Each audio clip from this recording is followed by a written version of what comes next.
Client आपको बुलाएगा insurance के लिए तो वो आपसे हर महीने पॉलिसी नहीं लेगा, वो आपसे एक ही बार पॉलिसी लेगा और एक ही बार वो आपको अपने पास बुलाएगा। अगर पहली बार में ही आपने ऐसा इंप्रेशन क्लाइंट के ऊपर नहीं छोड़ा, आपने वो चीज क्लाइंट को नहीं बेची जो आपको बेचनी चाहिए थी, तो जिंदगी में कभी क्लाइंट आपसे इंश्योरेंस पॉलिसी नहीं लेगा। और 90% इंश्योरेंस एडवाइजर यही गलती करते हैं, जाते इंश्योरेंस बेचने के लिए लेकिन वो चीज मिस कर देते हैं जिसके कारण उनकी पॉलिसी नहीं बिकती है और फिर वो क्लाइंट कभी जिंदगी में आपको समय नहीं देता है। तो अगर आप भी जानना चाहते हैं वो कौन सी गलती आप करते हैं तो इस वीडियो से बने रहें। अगर आप चाहते हैं कि आप भी इस साल एमडीआरटी करें तो ये वीडियो आपके लिए बहुत काम की हो सकती है दोस्तों। नमस्कार दोस्तों, मैं अमित त्यागी, स्वागत है आपका हमारे यूट्यूब चैनल पर। अगर आप हमारे यूट्यूब चैनल से पहली बार जुड़े हैं, चैनल को सब्सक्राइब करना मत भूलिएगा और साइड में जो बेल आइकन है उस पर क्लिक करके नोटिफिकेशन बेल को ऑल पर सेट कीजिएगा। और अगर आप हमारी वीडियो हमारे फेसबुक पेज पर देख रहे हैं, हमारे फेसबुक पेज को लाइक कीजिए, फॉलो कीजिए और वीडियो अच्छी लगे तो वीडियो को लाइक और शेयर जरूर कीजिएगा। आइए शुरू करते हैं वीडियो को और सबसे पहले समझते हैं, अपने आप को समझिए। आप कहां पर काम कर रहे हैं, आप किस फील्ड में काम कर रहे हैं, आप किस सेक्टर में काम कर रहे हैं, उससे बाहर निकलकर क्लाइंट को इतने सारे ऑप्शन मत दिखाइए कि क्लाइंट आपका प्रोडक्ट खरीदने के बजाय वो किसी और कंपनी के पास चला जाए और किसी और कंपनी से जाके प्रोडक्ट खरीद ले या कोई और पॉलिसी खरीद ले। क्यों ऐसा करते हो? आप अपने पैर पर खुद कुल्हाड़ी मारते हो। देखो समझिए, आप क्लाइंट को इंश्योरेंस बेचने जा रहे हो, इंश्योरेंस प्रोडक्ट बेचने जा रहे हो और आप क्लाइंट के पास जाके इंश्योरेंस की बात तक नहीं करते हो। क्लाइंट के पास गए लेकिन वो मिस्टेक करते हैं दोस्तों जो आपको नहीं करनी चाहिए। आप क्लाइंट को बहुत सारे ऐसे ऑप्शन दे देते हैं जहां पर क्लाइंट सोचने को मजबूर हो जाता है। कौन से ऑप्शन देते हैं क्लाइंट को? क्लाइंट का माइंड डाइवर्ट कर देते हैं कहां पर? म्यूचुअल फंड में। क्लाइंट का माइंड डाइवर्ट कर देते हैं कहां पर?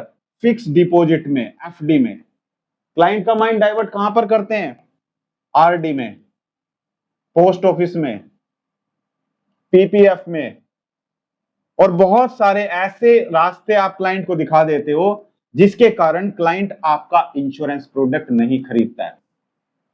होता है कि नहीं होता है? भूल जाते हो कि आप इंश्योरेंस बेचने आए हो। आप अपने प्रोडक्ट पर फोकस कीजिए, उसको ज्यादा रास्ते मत दिखाइए। अगर आपको दिल्ली से मुंबई जाना है, दिल्ली से मुंबई आपको जाना है, मुंबई जाना है, अगर आपको एक ही रास्ता दिखाई देगा, वहां जाने का एक ही रास्ता होगा तो आप उसी रास्ते से जाएंगे, कहीं और से तो जाएंगे नहीं आप। अगर आपको मुंबई पहुंचना है तो इसी रास्ते से जाएंगे ना। लेकिन अगर आपको दिल्ली से मुंबई जाने के लिए 4 रास्ते दिखाई दे रहे हैं, 4 रास्ते, तो आप उसी रास्ते से जाएंगे जो आपको अच्छा लगेगा। और वही चीज आप यहां पर करते हो। क्लाइंट खरीदने वाला था इंश्योरेंस लेकिन आपने उसका माइंड डाइवर्ट कर दिया इन रास्तों की तरफ। अब उसके पास इतने सारे ऑप्शन हो जाएंगे, वो जहां भी चाहेगा वहीं जाके वो खरीद सकता है। क्यों ऐसा कर रहे हो? ये गलती आप सब करते हैं 90% इंश्योरेंस एडवाइजर। अभी मैंने एक पोल किया था अपने यूट्यूब चैनल पर, मैंने वहां पर पूछा था कि आप में से कितने परसेंट ऐसे एडवाइजर हैं जिनकी इनकम 5 लाख से कम है। तो आप विश्वास नहीं करेंगे, 70% लोगों के जवाब आए कि सर हमारी इनकम 5 लाख से ज्यादा है। मात्र 2% एडवाइजर ही थे जो कहते हैं कि हमारी इनकम 10 लाख से ज्यादा है। और आप भी इसी कैटेगरी में आते हो, 5 लाख से आपकी इनकम कम है इंश्योरेंस में। और इसका सबसे बड़ा कारण है दोस्तों कि आप इंश्योरेंस को सही तरीके से नहीं बेचते हैं, सही तरीके से नहीं बेचते हैं। इंश्योरेंस बेचने गए, जाके सिर्फ यही बताएंगे सर इतना पैसा देके हमारी एक स्कीम आई है, इतना पैसा मिलेगा आपको, सिर्फ यही बताते, इसके अलावा कुछ नहीं बताते। आपको समझना है राइडर्स के बारे में दोस्तों। राइडर जो आपकी पॉलिसी को बेचने में आपकी मदद करेगा और राइडर आप बताते नहीं है। पहले तो समझिए राइडर होता क्या है दोस्तों। जो आपकी बेस पॉलिसी है, जो आपकी बेस पॉलिसी है, जैसे हम बात करें जीवन आनंद पॉलिसी है आपकी, जीवन आनंद।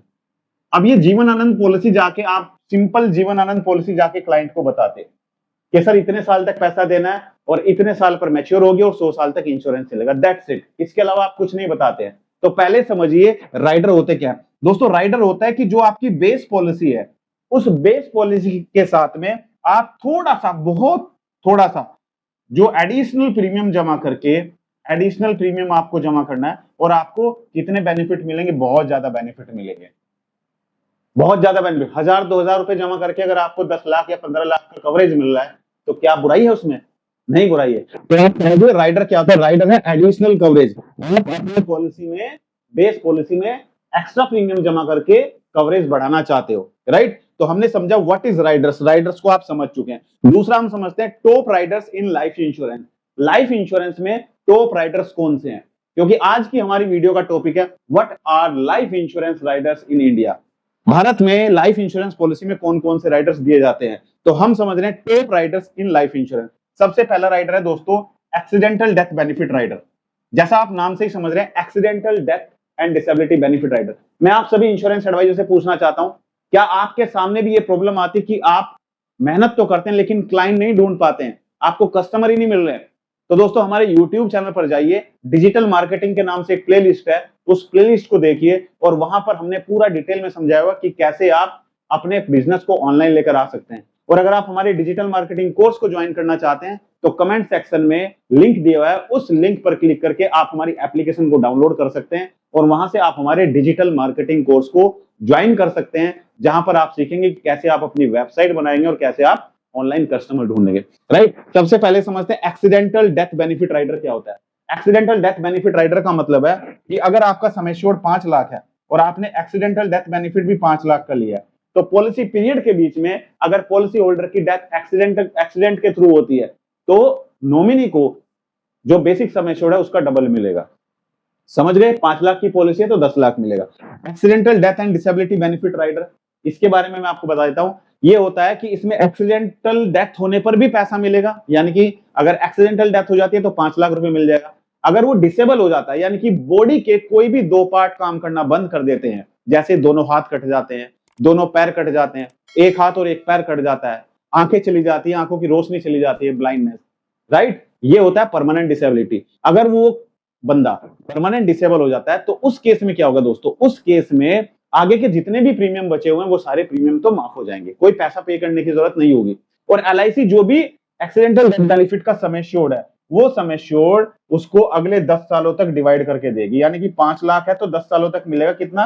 50,000 रुपए हर साल मिलेगा अगले 10 सालों तक, राइट? इसको समझ सकते हैं, एज ए इनकम के तौर पे उसको मिलता रहेगा। और बाकी जो बेस पॉलिसी चल रही है वो बेस पॉलिसी चलती रहेगी, जैसे जब मैच्योरिटी होनी है उसी टाइम पर मैच्योरिटी होगी, जो भी बेनिफिट मिलेंगे वो बेनिफिट मिलेंगे। तीसरा है दोस्तों, तीसरा है critical illness rider. Critical illness rider क्या होता है? यानी कि अगर किसी को गंभीर बीमारी हो जाती है, पॉलिसी चल रही है, उसको गंभीर बीमारी हो जाती है पर उसकी डेथ नहीं होती है। मान के चलते हैं किसी को ब्रेन ट्यूमर हो जाता है, राइट? डॉक्टर ने बोल दिया भाई ब्रेन ट्यूमर है, तो उसके लिए उसको क्लेम मिलेगा, एलआईसी उसको क्लेम देगी।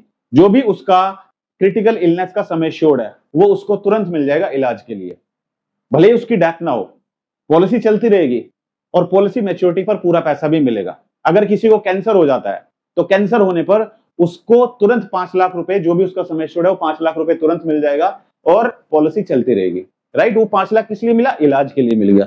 तो ये आप समझ गए। अगर आप चाहते हैं कि मैं इसके बारे में सेपरेट डिटेल में वीडियो बनाऊं तो आप कमेंट कर दीजिए, मैं आपके लिए एक सेपरेट डिटेल में वीडियो बनाऊंगा। चौथा है दोस्तों प्रीमियम वेवर बेनिफिट राइडर, जो हम नहीं बताते हैं। जब हम बच्चों के नाम से पॉलिसी करते हैं, चिल्ड्रन प्लान करते हैं, बहुत सारी ऐसी पॉलिसीज हैं जो चिल्ड्रन प्लान में नहीं आती है, वो एंडोमेंट पॉलिसीज में आती है, जैसे एलआईसी की न्यू एंडोमेंट पॉलिसी। जैसे कौन सी पॉलिसी? जैसे जीवन लाभ पॉलिसी, जिसमें 8 साल से ऊपर के बच्चे को हम पॉलिसी दे सकते हैं। तो अगर ये पॉलिसी आप देते हैं, जीवन लाभ पॉलिसी देते हैं और बच्चे की एज 8 साल है, तो आप इसमें प्रीमियम वेवर बेनिफिट राइडर दे सकते हैं। इसका मतलब है कि अगर पॉलिसी होल्डर के बीच में फादर की डेथ हो जाती है तो प्रीमियम कौन पे करेगा? तो अगर आपने वेवर राइडर दिया तो सारे प्रीमियम माफ हो जाएंगे, राइट? इसके बाद आता है टर्म राइडर। टर्म राइडर दोस्तों एक तरीके से टर्म इंश्योरेंस होता है, यानी कि अगर आपने 5 लाख की जीवन आनंद ली है, 5 लाख की कोई भी पॉलिसी ली है, आप चाहते हैं कि भाई मुझे तो अपना कवरेज बढ़ाना है, कवरेज बढ़ाना है, तो आप 5 लाख का अलग से इसमें टर्म राइडर ले सकते हैं। तो यानी कि 5 लाख का आपने टर्म राइडर ले लिया तो आपका जो इंश्योरेंस कवर होगा कितना हो गया? 5 लाख प्लस 5 लाख 10 लाख का इंश्योरेंस कवर हो गया। समझ आई बात? और अगर आपने इसमें एक्सीडेंटल बेनिफिट लिया अलग से 5 लाख का, तो एक्सीडेंटल डेथ पर 15 लाख मिलेंगे और नेचुरल डेथ पर 10 लाख रुपए मिलेंगे। तो दोस्तों ये 5 राइडर हैं। 5 राइडर आप अपनी पॉलिसी के साथ में अपने क्लाइंट को जरूर बताइए। इसमें क्लाइंट का भी फायदा है और आपका भी फायदा है। आपका फायदा ये कि आपकी पॉलिसी बिक जाएगी, क्योंकि आप क्लाइंट की आंखें खोलेंगे कि उसको कम पैसा देके ज्यादा बेनिफिट्स मिल रहे हैं। और क्लाइंट को क्या फायदा होगा, उसको कम पैसा देके ज्यादा बेनिफिट्स मिलेंगे। तो वीडियो कैसा लगा दोस्तों, मुझे कमेंट करके जरूर बताइए। और क्या आपको लगता है कि आज से आपको अपने क्लाइंट को इन राइडर्स के बारे में डिस्कस करना चाहिए? अपनी राय जरूर कमेंट में लिखिए। दोस्तों इस वीडियो में एक डिस्क्लेमर देना चाहूंगा, ये वीडियो सिर्फ एजुकेशनल पर्पस से वीडियो बनाई गई है। अगर आपको कोई भी इन्वेस्टमेंट करनी है तो इन्वेस्टमेंट करने से पहले अपने फाइनेंशियल एडवाइजर से जरूर सलाह लें और पॉलिसी की टर्म एंड कंडीशन को ध्यानपूर्वक पढ़ें। मिलते हैं अपनी अगली एक और दिलचस्प वीडियो में। धन्यवाद।